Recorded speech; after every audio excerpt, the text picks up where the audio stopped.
2 years ago, the Players Tribune article was another big thing. And whether it's the Players Tribune article, in interviews, you talk about this. And it's not easy for anyone to talk about, let alone a professional athlete, a professional wrestler who's over here. I want to win. I want to be the champ, and I want to whoop everyone's ass. Yeah. For you, you're like, no, I'm trying to. These are my thoughts, and I know other people are feeling them too. Why is it so important for you to talk about these things out loud to people? I guess because I've lost a lot of friends.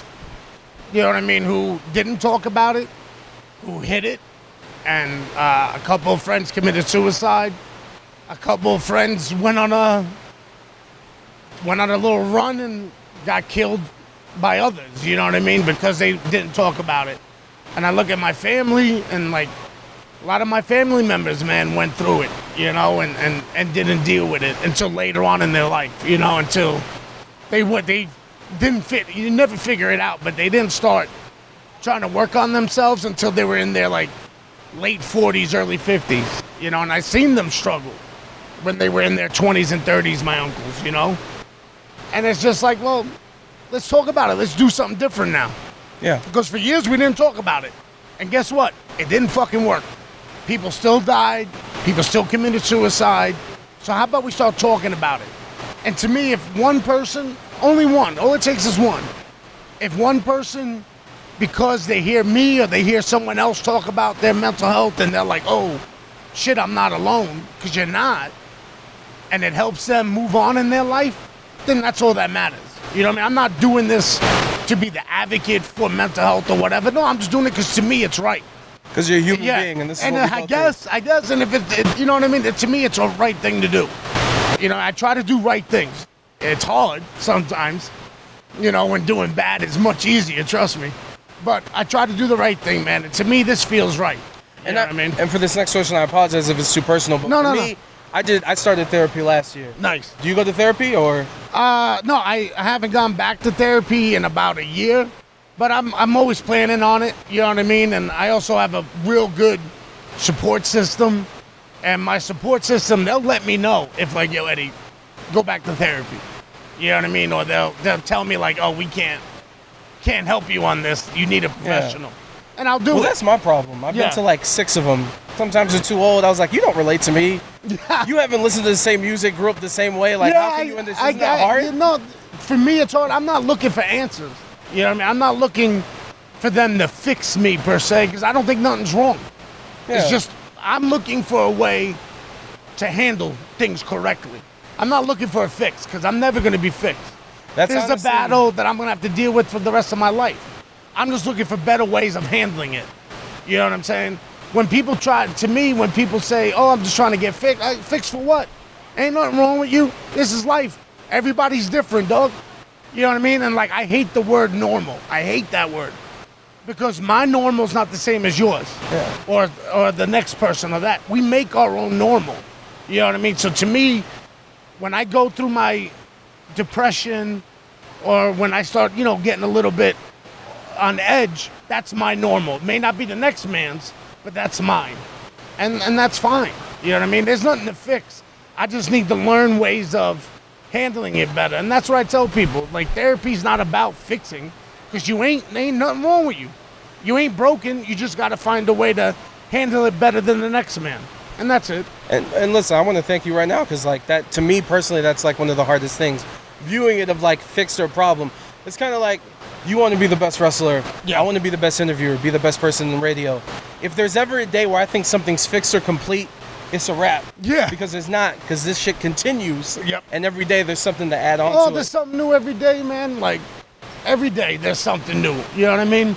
And that's life, dog. That's life. You know, and I just feel like it's good to talk about it now. Like I said, we didn't talk about it for years and we lost a lot of people. You know what I mean? I did. I know other people have as well.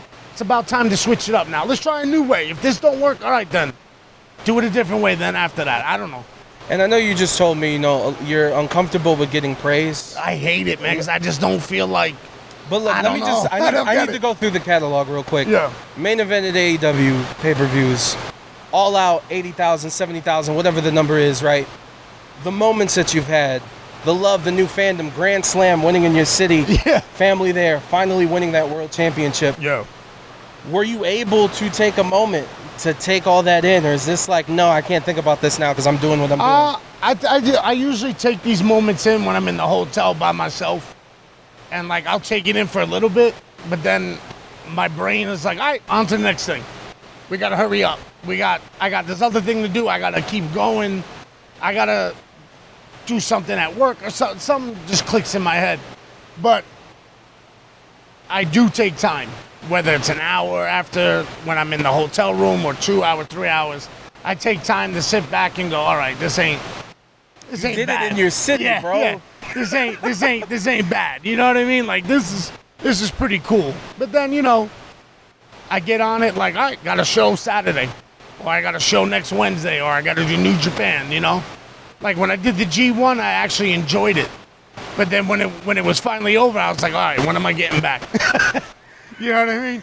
But I did enjoy it while I was there. I made sure I did that. When you talk about becoming world champion, you know, for the longest time, a lot of conversation online is, well, Vince McMahon wants bodybuilders. That's good for him. You got to look a certain way, and if you look like Kevin Steen, if you look like you, these people are never going to be world champions. No. In your career, was there ever moments where that noise became loud in your head? No, because I was actually around. What up, Kevo? Big shout out to Steen. I was around guys like that. You know what I mean? There was a lot of dudes like that around. And no, that never bothered me because they don't know the work that I put in. They don't know that I go to the gym. They don't know that I do Muay Thai. They don't know that I do Jiu-Jitsu. You know what I mean? They don't need to know. That's not their business. You know what I mean? But like, they don't know the work I put in and the hours I spend, you know, getting ready to get in the ring. You know, they don't know. Yeah, look, my belly's a little bit bigger, bro. I like ice cream. I like Five Guys. I like, you know what I mean? Yeah, I saw a McDonald's. I saw a McDonald's over here. I like to eat. You know what I mean? But like, I still work out. I still bust my ass. I still go 110% in that ring. Even if I can't go. Even if my body's fucking turning on me. I still go 110 and give what I got. So all the people that say that stuff, they don't know me. They don't know the work. So, of course they're going to say stuff because all they see is surface. They don't see anything deeper, so I let them be. And then I also kind of believe it like a lot of the people that say stuff never been in the ring and never done it. So your opinions are like assholes, man. Everyone got one and they all stink. That's what my mother used to say.